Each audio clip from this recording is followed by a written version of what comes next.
Picture this. It's a warm, sunny evening in New York. The day is June 24th, 2010, and as we enter a new decade, we prepare for a bunch of young stars to enter the NBA draft. We have the spry, uber-athletic John Wall to the brolic DeMarcus Cousins, who had everything to prove when stepping onto the court. One player slipped through the draft who has all the potential in the world to become the future face of the NBA. His name, Greg Monroe.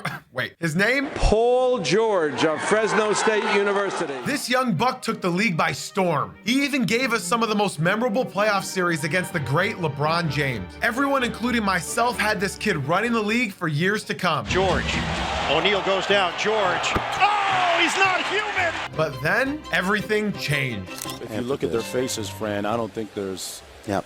It would be very challenging mentally, physically, emotionally, in every which way to continue this game.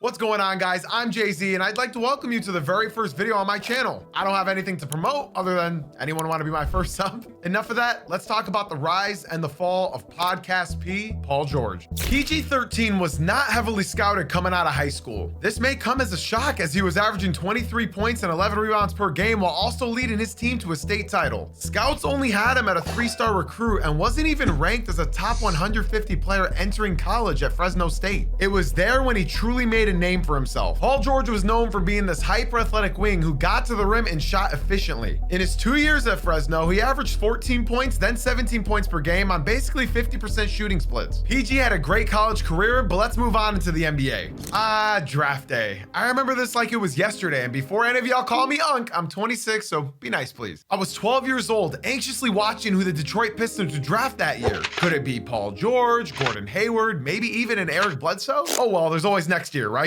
When PG entered the league at just 20 years old, nobody expected a 10th pick in the lottery to have an immediate impact on an NBA team, especially when you consider that he was an undersized wing who couldn't really shoot. Fortunately for PG, he had one of the most prolific scorers in the league as a mentor on the Indiana Pacers, and his name was Danny Granger. This man had one of the greatest NBA peaks, averaging 26 points per game in 2009. Sadly for Granger, his NBA career was derailed by injuries, but let me not get too far ahead of myself. The Pacers would finish off 2011 with a record of 37-45 and end up losing in 5 games to the Chicago Bulls in the first round. However, PG was a huge bright spot for this young, ambitious team. He would average 8 points per game through the regular season, and though short-lived, he also gained some very valuable playoff experience as a rookie. Does anyone else remember debating with friends at the lunch table on who's better, Kobe or LeBron? Now, do you remember that one weird kid who would interrupt the conversation and say, "No, it's Dwayne Wade"? Well, I was that kid. I'm sorry. But nah, hold on. Stay with me now. There's a reason why I'm sharing that embarrassing story. Even though I was terribly wrong, it goes to show that I was an outside thinker even at 13 years old. In 2012, just a couple months after the world was supposed to end, I made a bold claim and was bullied relentlessly for it. I said Paul George is going to be one of the greatest players in NBA history. The date was April 23rd, 2012. The Pistons were playing the 42-23 Pacers in Indiana. My jaw was on the floor. And no, not because Charlie Villanueva had 13 points off the Pistons bench, but because of the 21-year-old Paul George, who had 27 points in the game, 14 of which came in the fourth quarter to mount a comeback win against Detroit.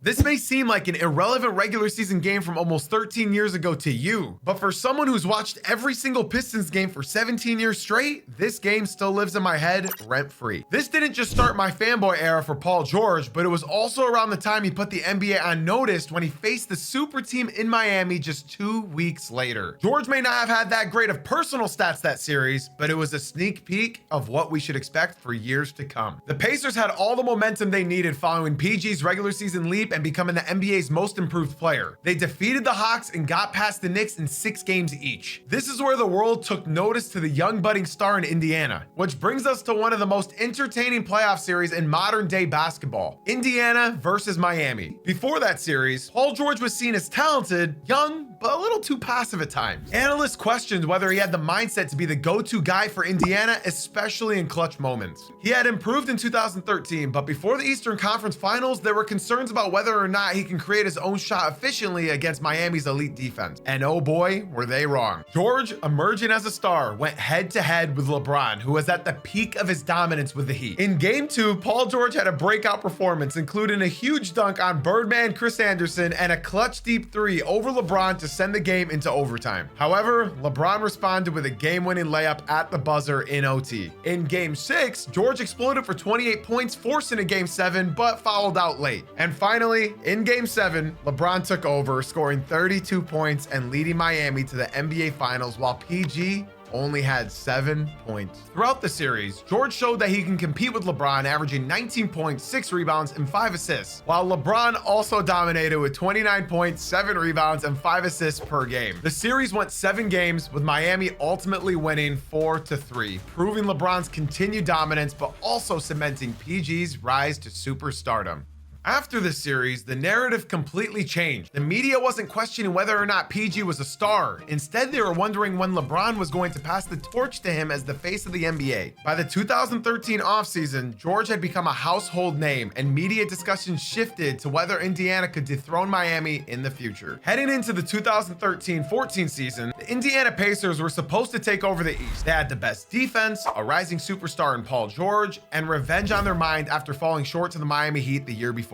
For a while, they looked unstoppable, but just as quickly as they rose, they collapsed. Indiana started the season 33-7, looking like the best team in basketball. Paul George was playing at an MVP level, averaging career highs and proving that he was a legit superstar. Their defense, led by George and Roy Hibbert, was suffocating. Everything was clicking, but then, oh man, I'm sorry, Pacers fans. Danny Granger heading to the 76ers for Evan Turner and Lavoy Allen. At the trade deadline, the Pacers made a bold move, sending Danny Granger, their emotional leader, to Philly for Evan Turner. Now, on paper, it made sense, but in reality, it wrecked team chemistry.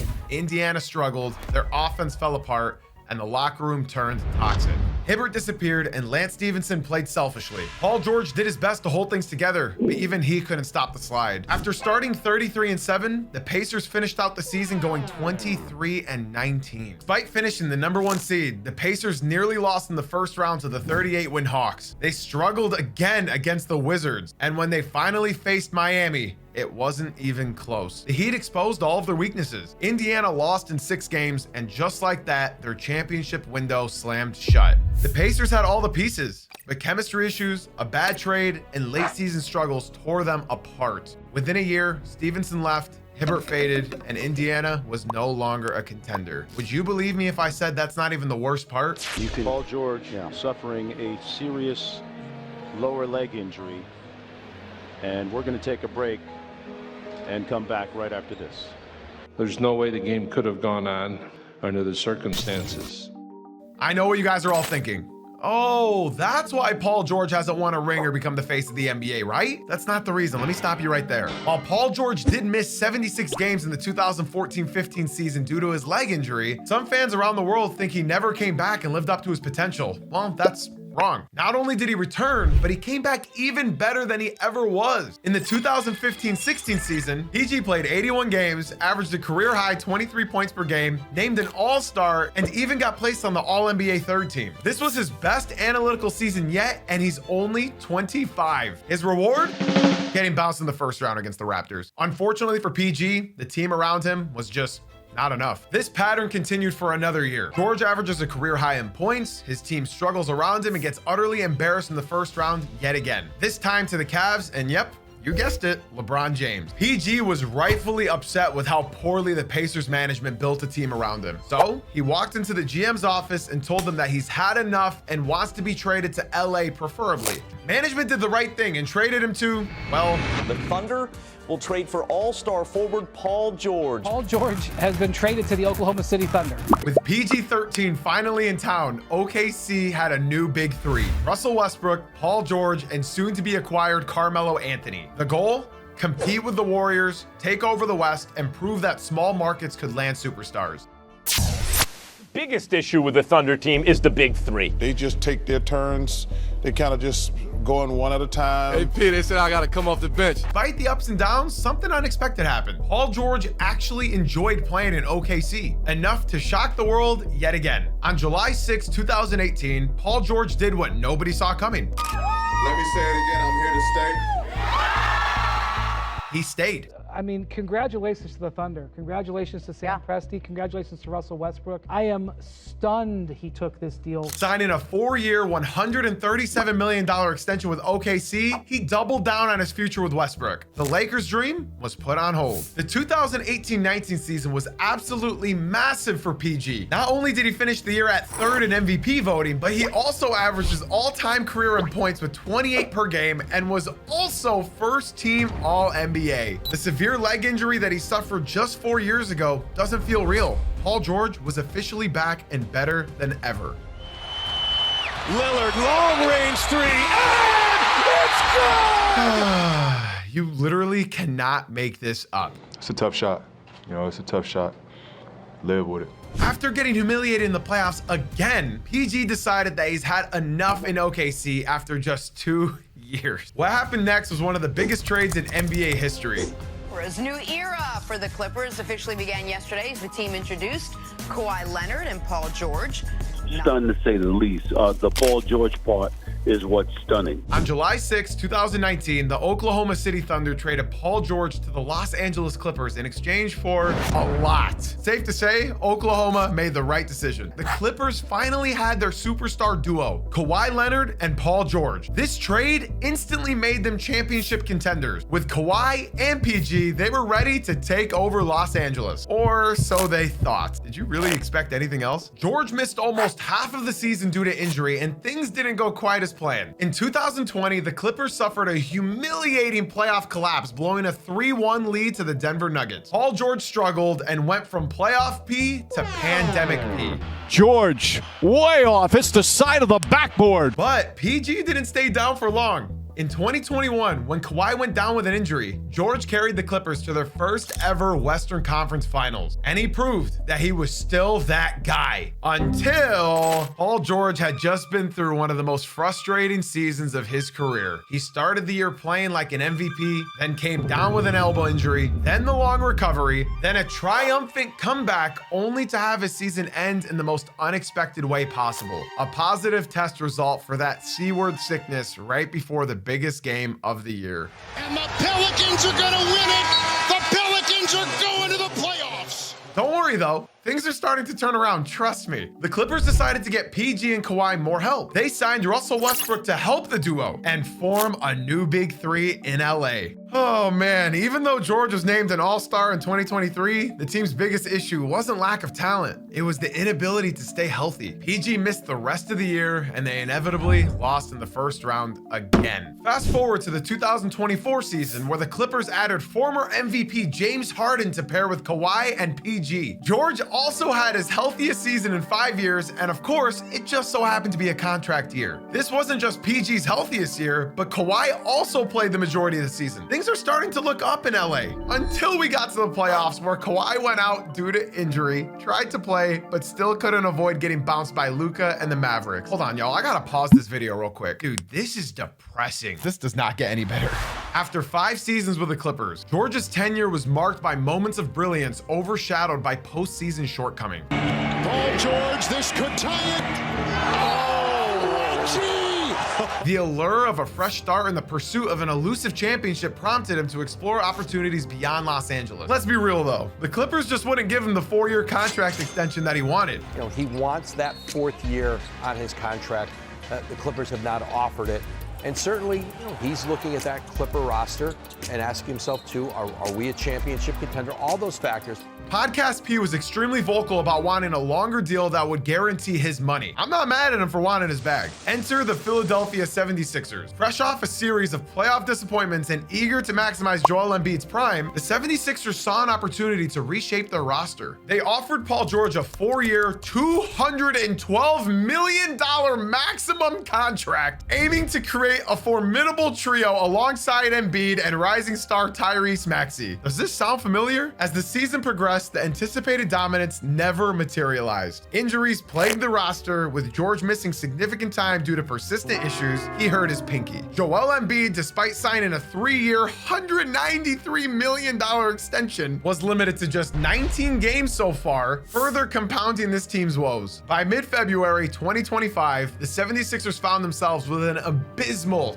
20-38 record, sitting 12th in the Eastern Conference. The ambitious offseason gamble backfired, leaving the franchise in a scary position with hefty contracts and uncertain prospects. They got a guy who can't stay healthy, who they're going to play $65, $70 million the next 5 years. They got Paul George, who had 2 points, who just signed a 4-year max deal. I just gotta say, I didn't make this video to bash PG. In fact, I made it to give him some praise. Sure, PG-13 has looked like a superstar in most regular seasons. Smooth jumper, elite defense. On paper, he's the total package. Off the court, however, he just seems more focused on recording podcasts and hanging out with celebrities. Above all else, he has somehow convinced not only the fans, but even the GMs that he's still this somehow bona fide superstar that deserves max contracts. Since leaving Indiana, has he really been that guy? He couldn't get it done with Westbrook and OKC. He joined Kawhi in LA for a championship run, yet they fell short. And the same thing, if not worse, is happening in Philly yet again. And injuries are not the only excuse. Paul George had all the makings of an all-time great. At his best, he was an elite two-way superstar, capable of scoring at all 3 levels, defending the best players in the league, and taking over games when it mattered most. His smooth handle, elite footwork, and ability to rise in clutch moments made him one of the most dynamic wings of this generation. He was often compared to greats like Tracy McGrady and even Scottie Pippen, with the potential to leave a lasting legacy in NBA history. Early in his career, PG looked destined for greatness. In Indiana, he went toe-to-toe with LeBron James, pushing Miami Heat's big 3 to their limits in back-to-back conference finals. He was the next big superstar, the heir to the league's I don't know why I said hair. The heir to the league's two-way wings, and a player who seemed destined for championship success. Even after a gruesome leg injury in 2014, he came back even stronger, reinventing his game into an elite scorer and playmaker. His MVP caliber season in Oklahoma City further proved his ceiling was limitless. But reality was far harsher. Despite his talent, George's career has been plagued by unfortunate injuries, bad timing, and playoff shortcomings. In OKC, he had his best statistical season but flamed out in the first round. In Los Angeles, he formed a deadly duo with Kawhi Leonard, yet injuries constantly derailed their championship aspiration. Even when he silenced critics by leading the Clippers to their first ever conference finals in 2021, Kawhi's injury kept them from a true title shot. In another reality, a fully healthy PG could have won multiple titles, solidifying himself as one of the all-time greats. But in the real world, he will likely be remembered as a phenomenal player,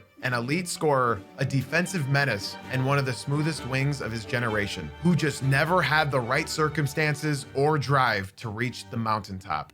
You know what they say, right? Never trust a man with 2 first names. If you enjoyed this video, be sure to drop a like and subscribe if you're new. Technically, everybody's new because this is my first video. Thank you for watching.